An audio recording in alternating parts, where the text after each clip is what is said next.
Lucía Iglesias, buenas tardes. Hola, buenas tardes, ¿qué tal? ¿Qué tal, Lucía? Bueno, yo he dicho Agischfuls, pero creo que es Fils. Fils. El alemán no es lo mío. Sí, es una U también como francesa, ¿no? Como francesa, sí. ¿no? Como la I francesa. Sí, exacto. Bueno, pues dicho queda, pero también podemos decir o lo siento, ¿no? Exacto, sí, sí. Lucía Iglesias es una de las jóvenes sopranos españolas con mayor proyección de su generación. Lucía Iglesias debutó profesionalmente en 2019 con La Cenicienta de Rossini en el circuito de ópera de Cataluña y desde entonces su carrera ha ido hacia arriba y arriba, actuando en destacados escenarios de España e Italia como el Teatro Real de Madrid, el Teatro Mancinelli de Orvieto, el Auditorio de Galicia, el Palacio de la Ópera, el Teatro de Colón de A Coruña o el Teatro Romea de Barcelona. Entre otros, que ha habido más. Entre sus papeles más destacados figuran Adina, del Elixir de Amor, Susana, de Las Bodas de Fígaro, Naneta, de Falstaff, Museta, de la Bohème y Clorinda, de La Cenicienta. Lucía, el próximo 14 de mayo, creo, debutas en la maestranza precisamente ¿sí? con Pamina de la flauta mágica, ¿no? Exacto, sí. ¿Y cuándo marchas a Sevilla? Pues el día 10. El día 10 llegas a Sevilla, 4 días de ensayos. Sí. ¿Y eso es mucho, es poco? Sí. Lo que pasa es que esta producción ya la hicimos en el Real Teatro del Retiro y ahora la volvemos a hacer, pero en la maestranza de Sevilla. Entonces, digamos que ya está rodada, montada. Sí. Ya está rodada.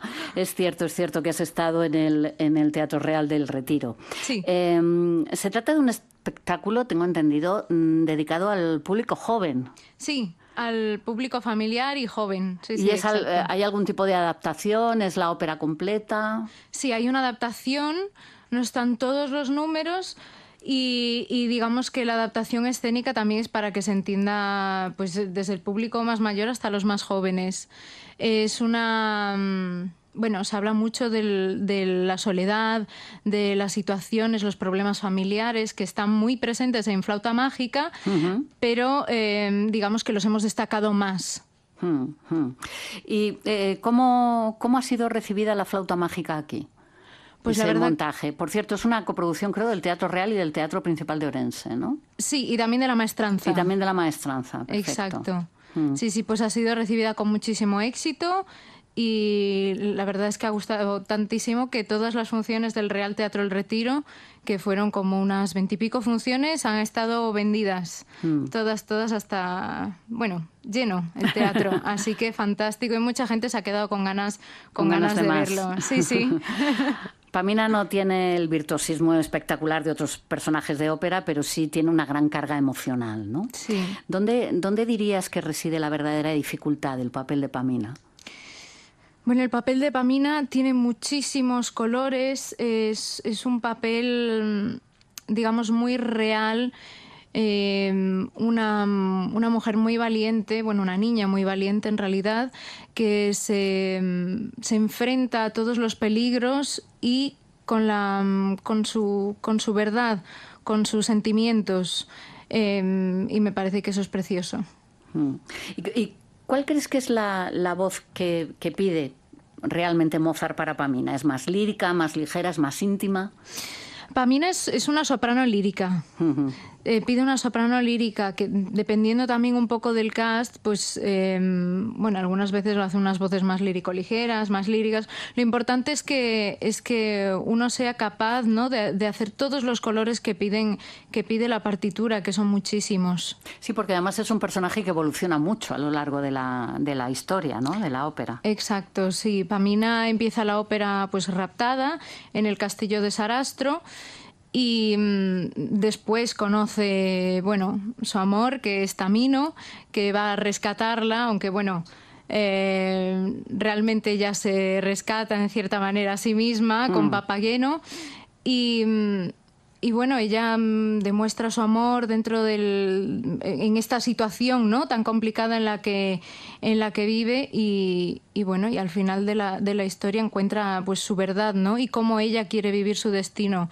Es un personaje que no ha tenido la independencia para decidir su destino y al final de la ópera lo hace y decide quedarse con Tamino y decide quedarse en el castillo Sarastro. Y es un personaje además profundamente humano, ¿no? Sí. ¿Es difícil conectar con el personaje de Paminas? Me imagino que no, ¿no? A mí no me ha resultado difícil porque me parece un personaje tan, no sé, tan real, tan... con todo lo bueno y lo malo, ¿no? Ella expresa absolutamente todo lo que siente y lo dice, y cuando ama dice que ama, y cuando tiene miedo dice que tiene miedo. Me parece que es un personaje muy valiente en ese sentido y uno aprende mucho también, ¿no? Que la verdadera valentía no está en el hacerse fuerte y en el callarse las cosas, sino el decir lo que uno piensa. Además, la fortaleza de Pamina es muy distinta, por ejemplo, a la fuerza casi violenta de la Reina de la Noche, ¿no? Sí. Pero precisamente a lo mejor en esa fortaleza de Pamina está también el secreto, ¿no? Sí, totalmente. Sí. Si tuvieras que definir a Pamina en una sola palabra. Amor. Amor. Amor, sí, sí. Creo que el amor es lo más fuerte que puede tener el ser humano. Tal vez por eso La flauta mágica sigue siendo una obra tan vigente hoy.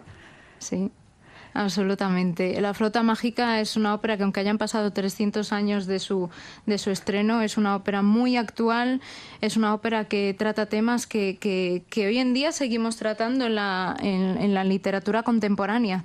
Entonces creo que es muy importante hacer flauta mágica, es muy importante que los niños vean flauta mágica y los mayores también, porque es como las películas de Disney, ¿no? Que siempre hay frases que van para los mayores, que a lo mejor los niños no los pillan. Exacto. Pero...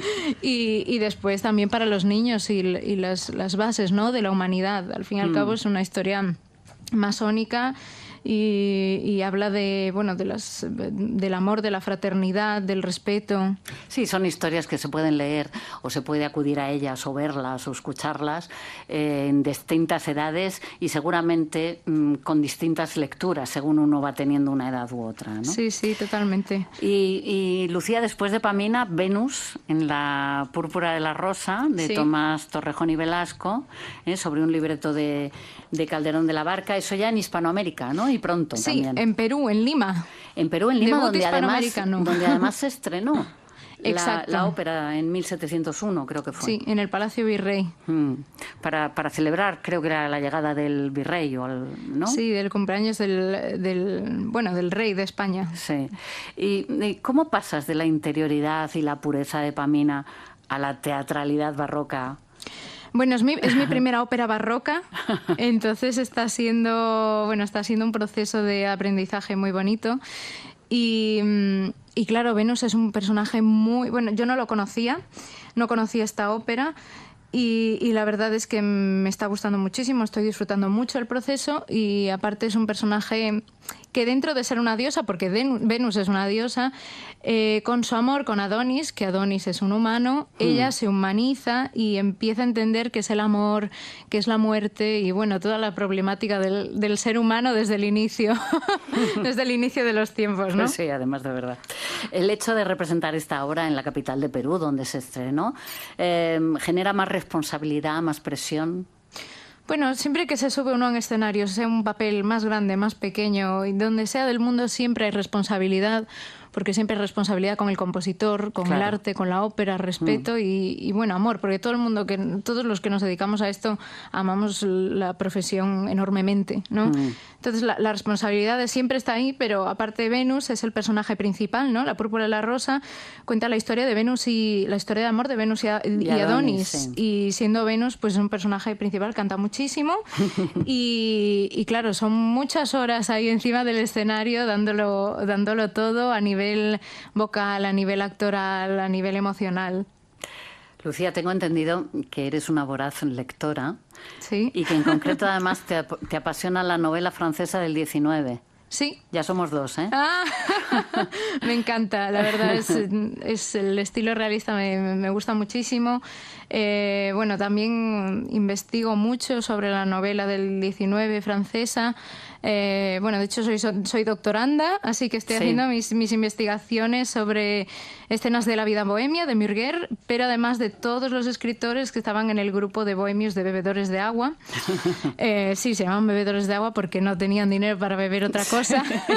Eran bohemios, eran artistas. Sí, totalmente. Entonces estoy investigando mucho esa línea de la literatura. Y tengo, de hecho, una pequeña colección de novelas que... Me lo han dicho. Sí. De descatalogados, ¿no? Sí. Novelas descatalogadas y traducciones que no se encuentran en ninguna parte, y muchas de ellas las tengo. Un día tenemos que hablar de eso. Sí, tenemos que quedar para un café y hablar de novelas del 19. Además de verdad. Lucía Iglesias, muchísimas gracias y muchísima suerte con todo lo que venga, que seguro que va a ser muy bueno. Y ya de entrada ya te emplazo, quiero que hablemos para que vengas un día Andante con Moto a cantar. Claro, me encantaría, sí. Pues nada, tenemos que cuadrar agendas y ver cómo lo organizamos. Muy bien, en la próxima temporada, que además empiezo en el Teatro Real. Perfecto. Empiezo en el Teatro Real y acabo en el Liceu, así que pues nada, en cualquiera de estas producciones nos vemos. Entre uno y otro, Andante con Moto en Radio Nacional, ¿vale? Estupendo, muchísimas gracias. Gracias a ti, Lucía, y mucha suerte. Gracias. Seguimos en Radio Clásica de Radio Nacional de España. Andante con Moto, el tempo de la juventud.